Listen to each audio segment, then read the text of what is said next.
innovation, leadership, problem solving. From the field to the front office, the construction industry is evolving, and the people driving that change are the ones we're here to talk to. Through candid conversations and real-world insights, we dive into the tools, the trends, and the tough decisions shaping the built world around us. This isn't just about buildings, it's about the people who build them. This is the Construction Collective.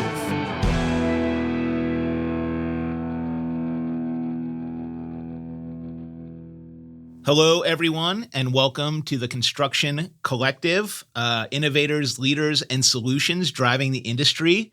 My name is Sean Suttle, president of Hanlin Rainaldi Construction, and this is our inaugural podcast. So welcome.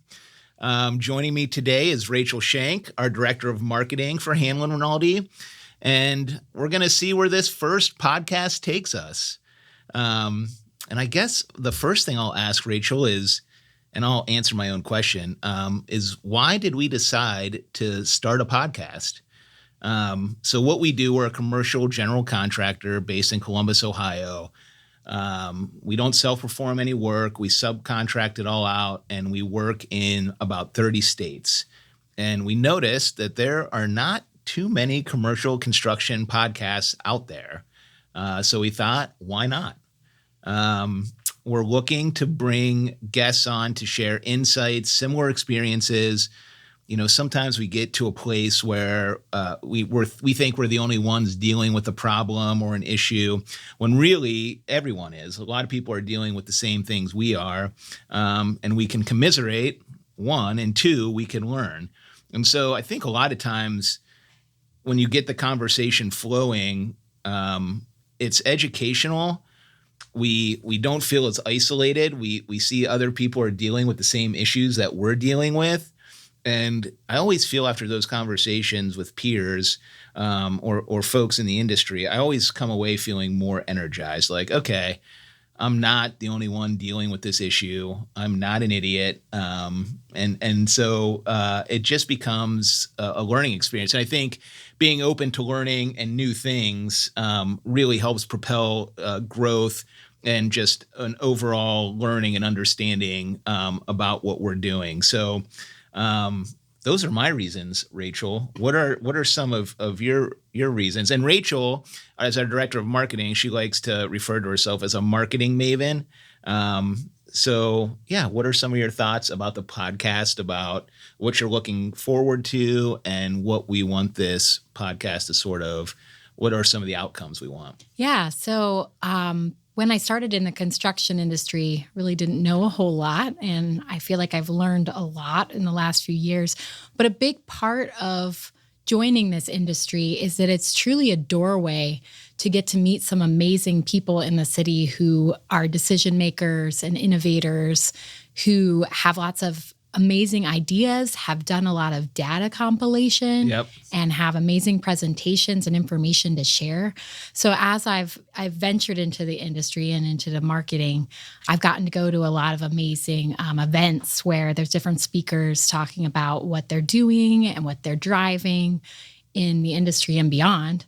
And it's awesome to go to those presentations and get to hear those people speak. But then you just want to sit down with them and you just want to have a one-on-one conversation. So I know that you and I have done a lot more in the last year of, inviting people to lunch, inviting people to coffee, just sitting down and hearing what they have to say one-on-one instead of those presentations. And so, as a business, we've been working towards innovation and technology use in our business. And we've done some more with social media and with video. So a podcast seems like the natural next step, and a chance to sit down with those people, but share those conversations with the public, maybe create some new conversations. Right. Yeah, I think people want to tell their story. I think once you get them talking, they want to share those experiences. And I'll echo the sentiment that, for the most part, people in Columbus are, we're a Midwest town. So people are friendly and they are always open to having a conversation. I don't think there's anyone that we've reached out to in the different industries that we serve that have said, no, I don't have time. Everybody's always eager to share their experience, and sort of a rising tide raises all ships, right? So your background, I wanted to get a little bit into your background since this is sort of our intro podcast, and we're going to talk a little bit about marketing and sales. You came to us, I'm going to get this wrong, this is horrible, 3 years ago? Oh gosh, no. 5? It's been 6 now. Rachel has been with us for 6 years, like I was saying. I started as a consultant, so the counting of the years can be a little strange. And Rachel came to us.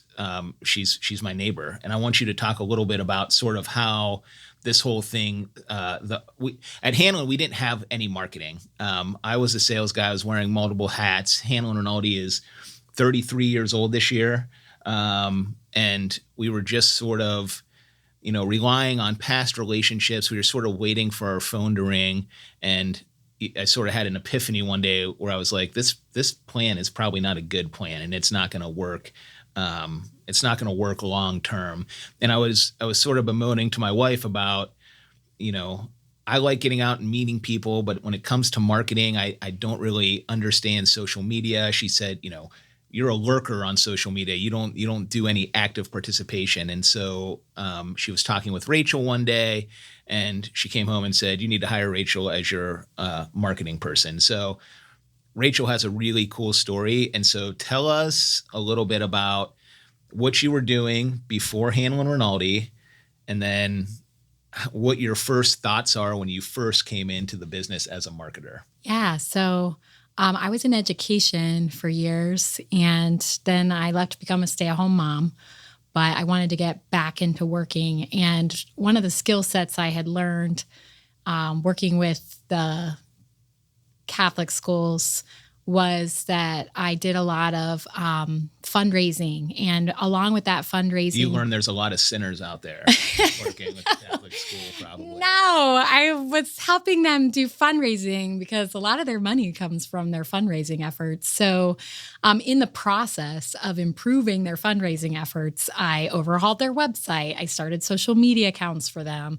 I started a newsletter for them, and we saw a great return on that. So I knew that was a skill set I had, and I really enjoyed that part of the work. So when I went to figure out what I wanted to do part-time while my kids were still really little, I started my own social media consultancy because I had a conversation with Sean's wife, Amanda, and she's like, what do you want to do? And I was like, well, I really liked doing this for the schools.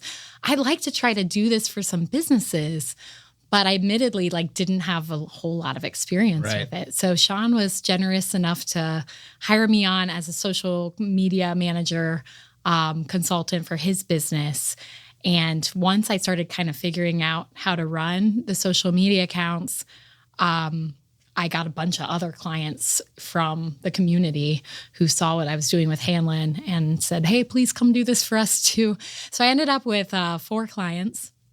But then when my kids started school full time, Sean was like, I said, when you decide to do this full time, because I don't want to say I'm the visionary, but I could sort of see that Rachel had total talent for not only the social media, but just and marketing.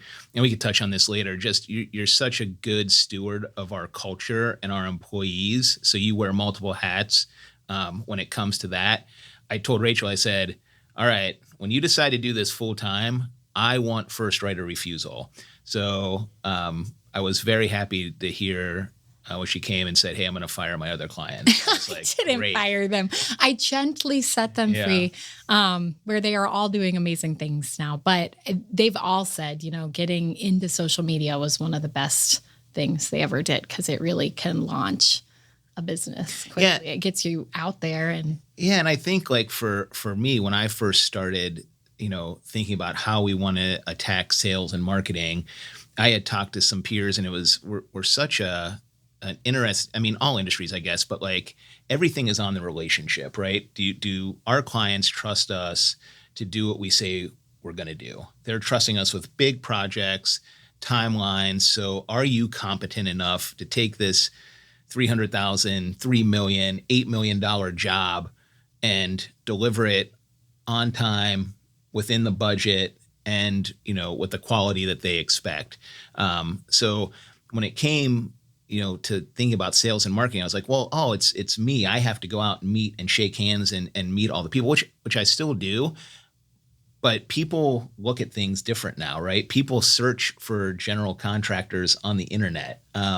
They look at Instagram and see the pictures of the projects that we're building, and all that kind of stuff lends instant credibility to what we do. And I think when we first started doing it and figuring out, we did some Google AdWords stuff.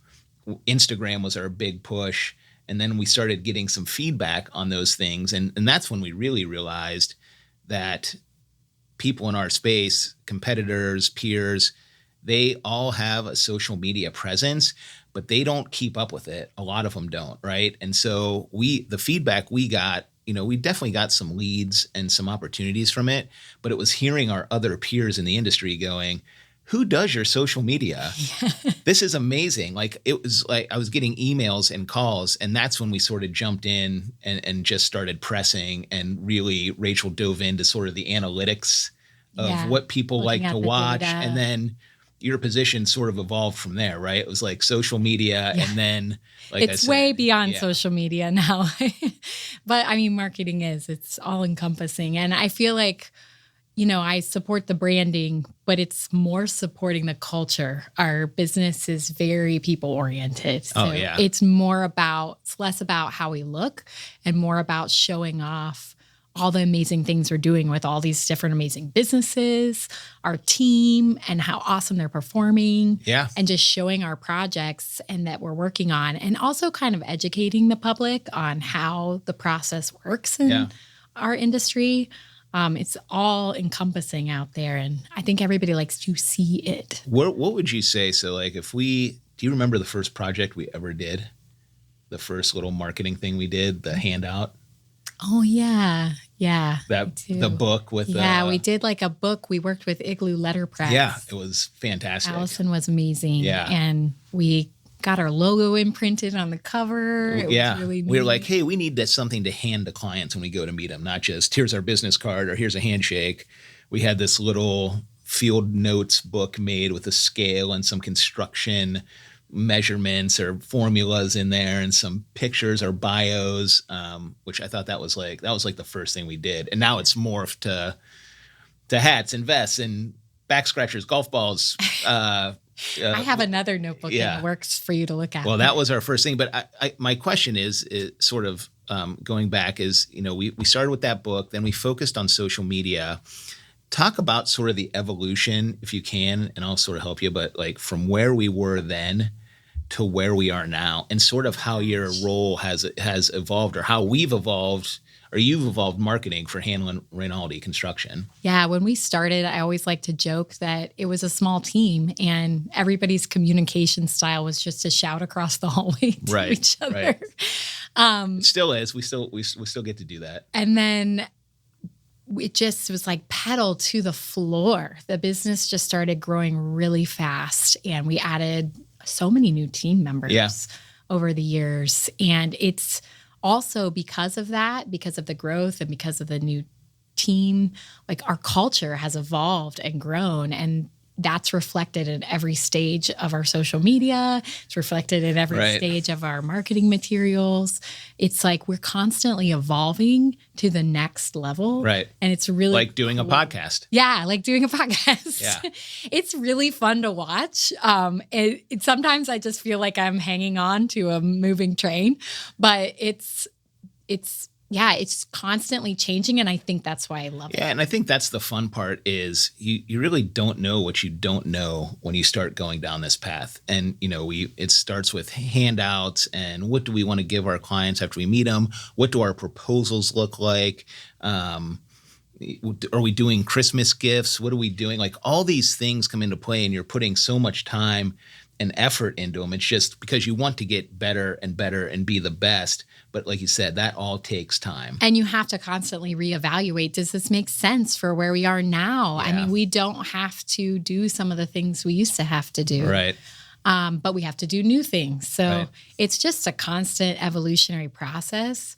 Honestly, I don't trust people who say they know everything and they've got it all in the bag, and I love confidence, but I think that's one of the things I love about our company is we don't say that. We say we will figure it out. And that's what marketing has been like. It's we will figure it out. Yeah, I think you also have to be open to everybody's ideas and inputs. Like you can't think that you have it figured out. You can, the thought process can be, hey, I have an idea of where I want to take this, but I'm going to be open to all these other ideas. And I think we do a really good job of as frustrating as it can be when you get a bunch of people in a room and you're hearing all these ideas after you thought you had it figured out. I think the frustration comes a little bit from, dang it, they're right. I've got to go back to the drawing board. Yeah. And so I think for us, we're constantly trying to evolve and get better. But I also think we're, and in the big, scheme of things, we're not a huge firm compared to some of the big guys in town. But I think we're getting better. I think we're punching up, right? Like our marketing is I like to think of us as a boutique firm. Yeah, right. Because we do amazing things for our clients. Right. Well, again, going back to culture, if, the two things we always say is everybody comes home safe at the end of the day, all the other problems we could fix. 2, do what it takes, to deliver what we say we're going to deliver to our clients.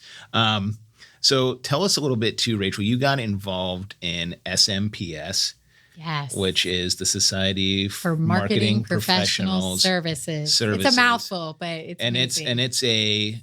It's a construction, architectural, engineering.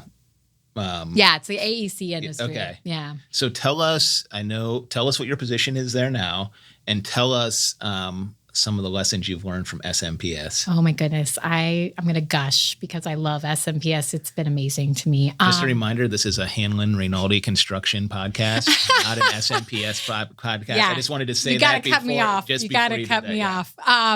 Actually, I got started with them because our founder, Ed Rinaldi, introduced me to Paula Ryan of Scully Caldwell as a mentor in the industry. She does marketing and business development for Scully Caldwell Architects, and she is amazing. And once we'd had a few conversations, she was like, you really need to get involved in SMPS. You're going to find a wonderful group of people there that are going to have so many resources for you and just going to have so much education. So I joined the programs committee, which ironically, SMPS is mostly marketers and business developers for the industry. And the programs committee puts on events primarily for the business developers, but also beyond. And we put together panelists and topics that are interesting to the AC community and to other business, movers and shakers in the Columbus business world. And I joined that committee and I just loved it. I love the people. And being on a committee, you also attend the board meetings, and I got to meet the board. And this is the most amazing group of go-getters. And we were talking about how, I don't trust people who come off as I already have all the answers. Right. That's what's amazing about this group. We'll figure it out. We're going to get our brains together and we're going to figure this out and we're going to do an amazing job. And we're going to sometimes have to go back to the drawing board once we all talk it through, but we're going to do the best. And just learning about what everybody's doing at their different businesses has been great. If I have a question, I have this huge pool of resources to pull from that will give me advice and information and tools and resources. So it's the network of people, right? You get to meet all those different people. And again, it's like you said, it's not having the answer or a premeditated response to something. You're open to all those different ideas, and you get to see how other people are doing it. It's collaborative. It is. It's very collaborative. What you have told me. So that's awesome. I'm super proud that you're. And I was the chair, and I'm incoming director. There you go. That's what I was going to say. I was super proud of. So the programs. Yeah. What? So thinking about Hanlin Rainaldi, our increased growth, and as we navigate all the issues that come with trying to grow and keeping all of your core values in place, what would you say is your most exciting initiative, or what is your most exciting, what do you want to do most moving forward? What's the thing that excites you most? Well, right now, this podcast. Which, by the way, this podcast has been in the works for a few months now. And Rachel has been literally dragging me out the door, kicking and screaming. We have such amazing lists of people that I just want to get on here and hear what they have to say. So I think I'm really looking forward to that, just seeing, the different guests that we're going to be having come on and speak. Don't want to give anything away, but we have some really good options for hearing Jamie from those Dimon people. will be here next week. No, I'm kidding. Give us a financial breakdown of what's going on in the markets. But yeah, that's the biggest piece I'm really excited about right now. And we also have just so many different things in the works right now. I really enjoyed working with Columbus Business First and their new Building Columbus Awards. Yeah. Like, this is an amazing publication, and just seeing all the projects everyone's working on and all the growth in Columbus. That was awesome. Last year we won an award with Tim Lai Architect and John Dawson and Community for New Direction. We were fortunate enough to build their new facilities on Livingston Avenue. And I believe the award was Best Community Impact. Yes, the Community Impact Award, because they're doing amazing things with their services. And that's something in the past that I wouldn't have had time to pursue on my own, or would never have thought about doing it. And Rachel kept bringing it to our attention. Hey, we should really look into applying for one of these awards. And I'll tell you, it was the night was awesome. But what was really good was being with, Tim Lai and with John Dawson and recognizing the good work that John's doing in the community. And it was one of those really, not that we don't feel good about all of our projects, but that was a really great project. You felt like, CND is definitely an organization that gives back to the community, and to have them recognized and be a part of that was awesome. Yes, it was such a special project because of the organization and the work they do. But also, Tim and Eliza from Tim Lai Architects, they did all these beautiful murals. They pulled in local artists to help design the murals.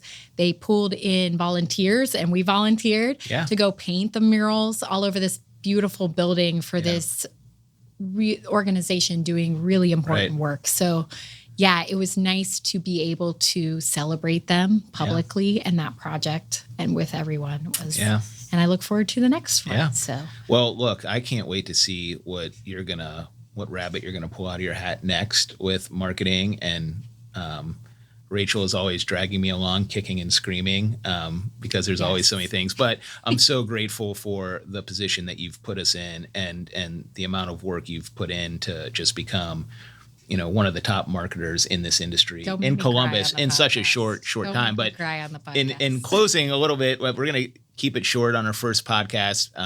This was sort of us dipping our toe in the water, but I wanted this to give a little look ahead of the kinds of folks we're going to be having on the podcast, and some of the things we're going to be talking about. So we'll have people that work in this industry from a development perspective, a banking perspective, a surety perspective, sales and marketing perspective, technology perspective, and we're going to bring them in. And just like I said in the beginning, we're going to talk about all the great things that we do, all the challenges that we're fortunate to be able to overcome, and just learn a little bit about how people are doing it, the different ways they're doing it, and hopefully learning something and being able to propel ourselves forward and just keep getting better one day at a time. So do you have any closing remarks for our first podcast? You're going to put me on the spot for our first podcast. We don't even have a cool sign off yet, so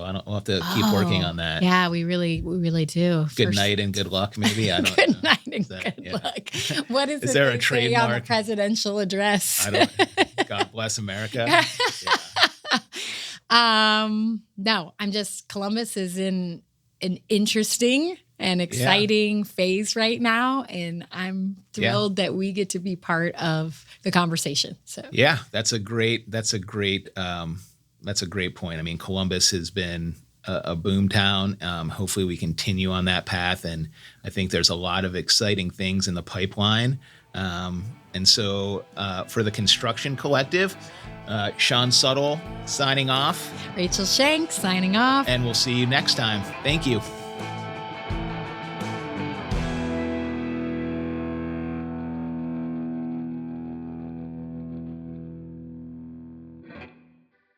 Boxland Media. Think big.